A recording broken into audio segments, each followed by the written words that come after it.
हर खबर पर होगी आपकी पकड़।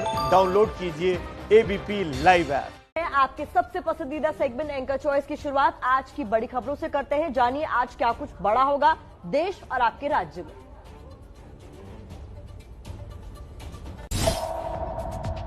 पीएम मोदी आज शाम 4 बजे देश को संबोधित करेंगे। पीएमओ ने ट्वीट कर ये जानकारी दी है। कोरोना वायरस के बढ़ रहे मामले और चीन नेपाल सीमा विवाद के बाद पीएम मोदी के इस संबोधन को अहम माना जा रहा है। आज से देश में लॉकडाउन 2 की शुरुआत हो रही है। केंद्र सरकार ने अनलॉक 2 के लिए गाइडलाइंस जारी कर दी है। अनलॉक 2 में सभी शिक्षण संस्थान, अंतर्राष्ट्रीय विमान सेवा, metro, theatre, gym, swimming pool, bar और ऑडिटोरियम को बंद रखा जाएगा। किसी भी तरह के बड़े आयोजन और समारोह पर भी रोक रहेगी। महाराष्ट्र, झारखंड और पश्चिम बंगाल ने 31 जुलाई तक लॉकडाउन बढ़ा दिया है।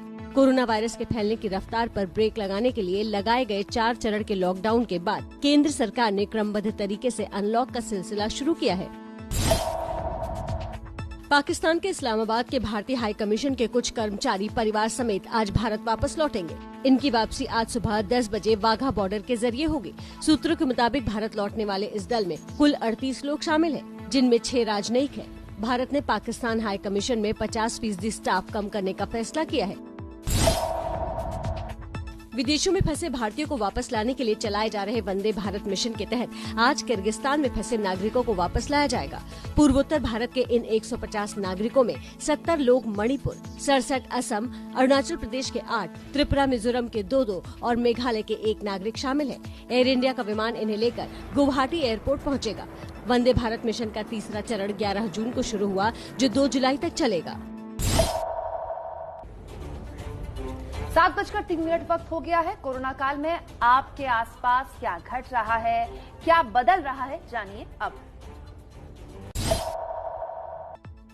दिल्ली में कंटेनमेंट जोन की संख्या में लगातार इजाफा हो रहा है। दिल्ली में अब कंटेनमेंट जोन 440 हो गए हैं। मौजूदा कंटेनमेंट जोन को रीडिजाइन करने के बाद ये संख्या बढ़ी है। अब तक 91 इलाके डीकंटेन किए गए हैं। केंद्रीय गृह मंत्रालय की बनाई समिति ने सुझाव दिए थे कि दिल्ली में कंटेनमेंट जोन की रीमैपिंग और रीडिजाइनिंग की जाए, जिससे कोरोना संक्रमण की रोकथाम के लिए बेहतर मॉनिटरिंग और प्रभावी प्रबंधन हो सके। यूपी में कल पिछले 24 घंटे में कोरोना के 685 नए मामले सामने आए हैं। राज्य में इस समय 6,650 एक्टिव मरीज हैं। कोरोना से अब तक यूपी में 660 लोगों की मौत हो चुकी है।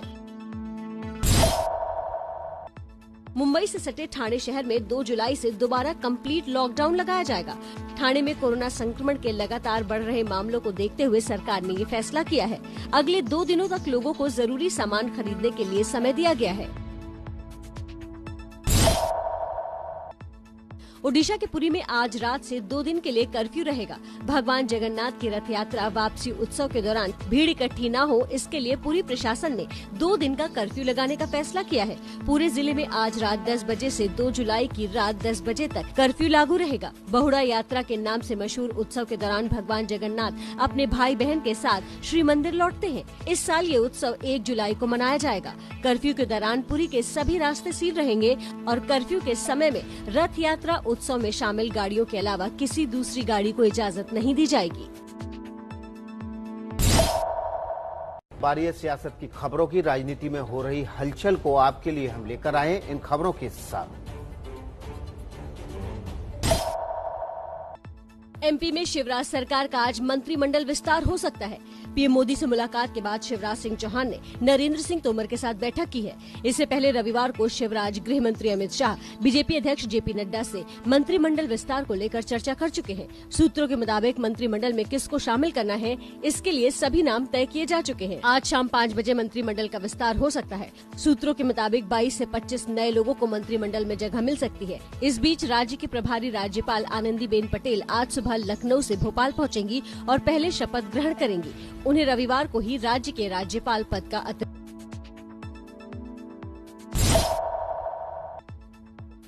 देश भर में लगातार बढ़ रही डीजल पेट्रोल की कीमतों के खिलाफ आज कांग्रेस प्रदर्शन करेगी। कांग्रेस सभी विकास खंडों में आज से लेकर 5 दिनों तक प्रदर्शन करेगी। इससे पहले दिल्ली समेत देश के तमाम हिस्सों में डीजल पेट्रोल की कीमतों के खिलाफ कांग्रेस पार्टी ने सोमवार को विरोध प्रदर्शन किया था। सोमवार को पार्टी ने #स्पीकअप अगेंस्ट फ्यूल हाइक अभियान की भी शुरुआत की है। कांग्रेस नेता राहुल गांधी ने ट्विटर पर ईंधन की बढ़ती कीमतों के मद्देनजर केंद्र सरकार पर निशाना साधते हुए लोगों से इसके खिलाफ अभियान में शामिल होने की अपील की है। मध्य प्रदेश के भोपाल में कांग्रेस सरकार गिरने के 100 दिन होने पर आज कांग्रेस काला दिवस मनाएगी। इसी साल 20 मार्च को कमलनाथ ने विधानसभा में बहुमत साबित करने से पहले मुख्यमंत्री पद से इस्तीफा दे दिया था। इसके बाद 23 मार्च को चौथी बार शिवराज सिंह ने प्रदेश के मुख्यमंत्री पद की कमान संभाली थी। कांग्रेस सरकार के 100 दिन पूरे होने पर आज पार्टी कार्यकर्ता भोपाल में दोपहर 12 बजे धरना प्रदर्शन करेंगे। कोलकाता की सीएम ममता बनर्जी ने केंद्र सरकार से अपील की है कि मजदूरों के खाते में 10,000 रुपए तत्काल ट्रांसफर किए जाए। ममता बनर्जी ने इस धनराशि के लिए पीएम केयर फंड का इस्तेमाल करने की अपील की है। ममता बनर्जी ने असंगठित क्षेत्र के कामगारों के खाते में भी पैसे ट्रांसफर करने के लिए कहा है। देश की राजधानी दिल्ली से जुड़ी हर अहम खबर का अपडेट एंकर चॉइस में अब।